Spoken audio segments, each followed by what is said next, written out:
PGY2 family medicine residents here at the Kingston site. Soon to be PGY3 in emergency medicine, actually, so if you have any questions about that sort of later down the line, you can ask me. And I'm actually, I guess, one of the chief residents at the Kingston site. And I just wanted to give you guys a quick sort of perspective of what being a resident in each one of our sites is sort of like. I know you heard all about the academic curriculum, and each one of our sites really does have sort of a very different program structure, academic curriculum and whatnot, but we all sort of come together as one big program and one big happy family, and here's part of our family here, and they're all going to give you a little bit of a perspective as well. And actually our program chief put together this presentation, but she happens to be off in sunny Costa Rica, sitting on a beach right now in Corona. So forgive me if I sort of stumble across some of the slides and have no idea what she meant to be portraying in some of them. So first off, I'll talk about the KTI site, which is where I'm based out of. So that's in Kingston. It's our oldest family medicine site. It's our largest site where we have most of our residents located, and it's our most established site. So working as a KTI resident, you'd be sort of based out of Kingston in a more academic learning environment. So there are lots of other residents working in Kingston at the hospitals here. But we, as family medicine residents, sort of dominate the resident community. So our family residents sort of make up more than half of all of the other residents combined. So when we're working on off-service rotations, we really sort of have we're well respected. They sort of rely on us to have their programs functioning, so they treat us really nicely because they have to. And it's just a really nice place to work. So as a KTI resident, you can choose to do sort of as much or as little in Kingston as you want, which is also kind of a nice feature of our program. It's sort of like a choose your own adventure. So you have to do 3 2-month blocks of family medicine here in Kingston at the Department of Family Medicine, Family Health team here. But other than that, you could choose to do all of your other rotations elsewhere at our community sites.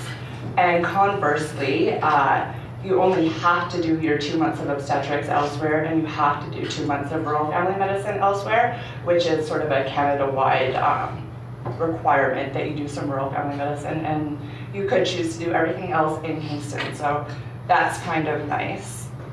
And we have sort of a small resident body, which is nice, so we have a good community here. And this is a picture taken from Hannah's balcony, I believe. It sort of looks onto the downtown where it's sort of hard to make out, but we have lots of really nice restaurants, pubs, look over the waterfront. It's sort of a small downtown, very walkable. So it's a nice little city, and it was at a barbecue that we were having with the residents.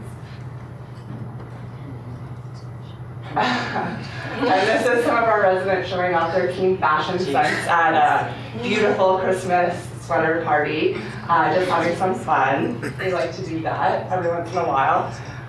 Some other residents dressing down for a canoe camping trip that they had planned for themselves. There's lots of, obviously we look out over Lake Ontario, but there's lots of other bodies of water, rivers, lakes and whatnot around, so there's lots of opportunity for canoeing, kayaking, camping, lots of outdoor hiking and activities around that.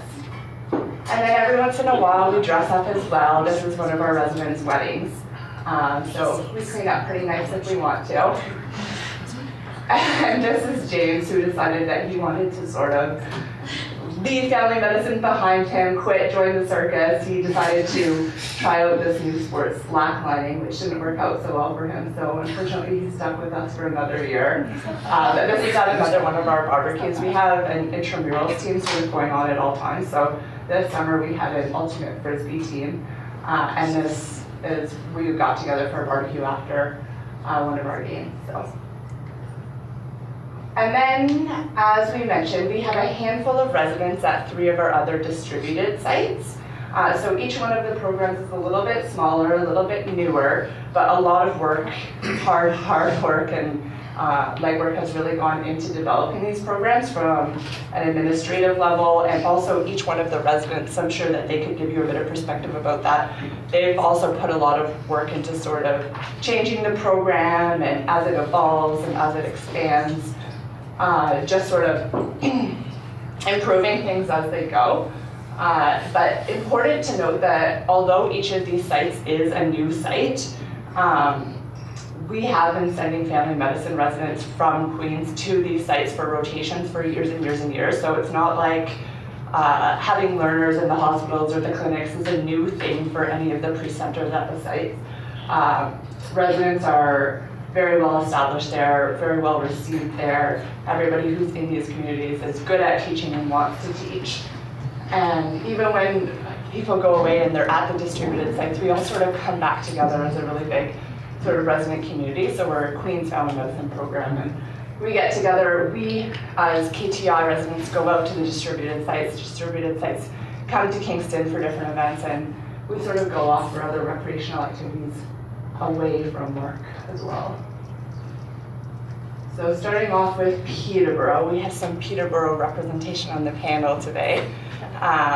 Jessie Dobbins, raise your hand. You can ask her any questions about Peterborough, but when the residents first started, they had a lot of funding to do some sort of fun activities. So they got to go up in a hot air balloon ride for their orientation and sort of tour Peterborough that way, which is kind of neat.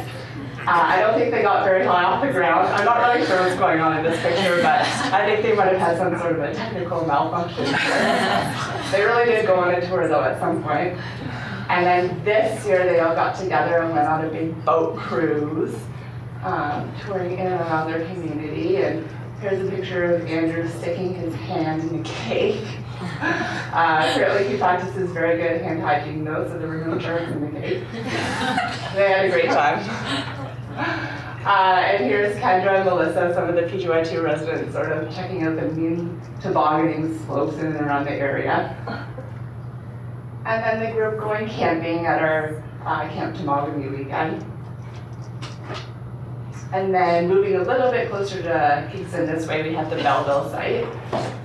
So this is the 4 original girls in the program. And this is the group this year. This year they decided to add a little bit of testosterone to the program, but not too much. They decided that they would have to wear pink shirts. I think they purple in this picture, but they get along really well with the girls. And I think you've already heard, I don't know why we have tons of pictures of this Sens House game that the group went on. They really do more activities than this, but this was a particularly eventful event for them, so they all hopped in a bus and went down to Ottawa for a Sens House game. And living in this sort of area of Canada, we don't have any sort of big sports teams, so it's very interesting when we get together for sporting events. We're sort of smack in the middle of Ottawa, Toronto, Montreal, so there's some interesting controversy and conflict resolution that needs to go on watching sports events.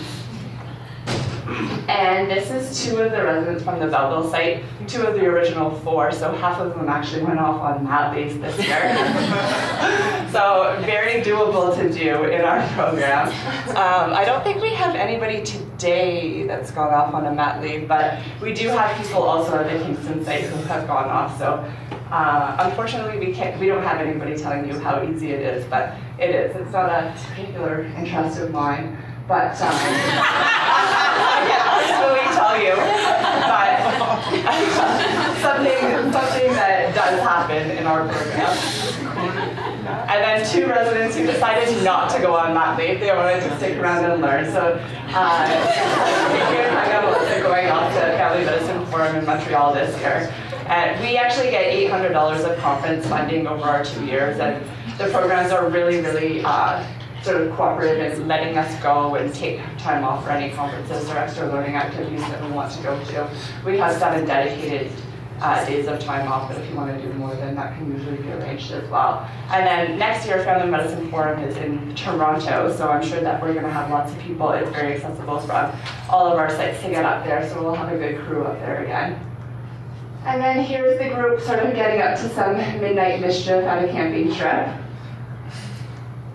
And then, like I said, we do go off on a camping retreat every year, all of the sites together, and a lot of our faculty come as well. There's some antics. So next year, you guys will be going to Camp Aconto, which is very close to here, actually. It's about half an hour down the road, for a little retreat where we don't learn any medical stuff, but we do lots of the essential hand meds, learning group bonding activities. So here is a group of the residents who we divided up into groups and had to create some sort of a device to protect an egg from being dropped from a 15-foot ladder. Unfortunately, we didn't realize that our program director, who I don't know why, but is dressed up as some sort of scary zombie bride, would hop up onto the ladder and chuck the egg to the ground. Luckily, we did have one group who was successful, but it was difficult. My group, unfortunately, was not so successful. Our eggs splattered everywhere. And then we had some not so structured bonding activities. We have lots of these in the program. It was cold, so we all got free tubes, which we were happy about. And then we were really happy about these tubes. I don't know my hand. And here's Glenn Brown. He's the department head at the Department of Family Medicine here in Kingston. Super interested in camping, super interested in Camp Temagami in particular. He's been going up there since he was a little boy. So in the PGY2 year, which is what we did this year, you guys will all go up for a sort of long weekend of wilderness medicine learning and canoeing learning and outdoorsmanship learning. And Dr. Brown will teach you and make it look very easy to sort of easily flop a canoe up onto your shoulders like this, and unfortunately most of us ended up knocking down more things than actually getting canoes on our shoulders. But he makes it look easy. And we had a couple of lectures by Dr. Sylvester in the water, in our canoes, in this fancy formation that somehow we all managed to actually stay in. And here's Maeve, our lovely model, over here modeling off one of the splints that their group had put together out of sort of wilderness materials.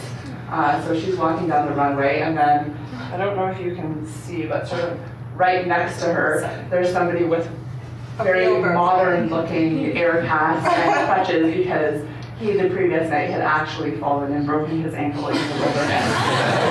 And unfortunately, we do have real medical supplies around as well. Some people not looking so excited to go out in their first canoe experience. They had fun though. And then us residents being lazy and figuring out a way to beat all of our preceptors back to the shore by constructing a sail to bring all three of our big long war canoes back to the shore very, very quickly. And we had a bit of a prank war going on throughout the weekend, boys versus girls. I would like to say that girls won, but the last prank of the weekend was Lauren's bathing suit being frozen in a block of ice, and she actually thought that she'd lost or didn't actually bring her bathing suit with her on the trip until she found it as her centerpiece on her dinner table on the last night. She got it thawed though, and she has it back now. And we're still thinking of a way to get back to the boys for that one. Lauren got really mad at Jim for doing that and attacked a nice pick at him.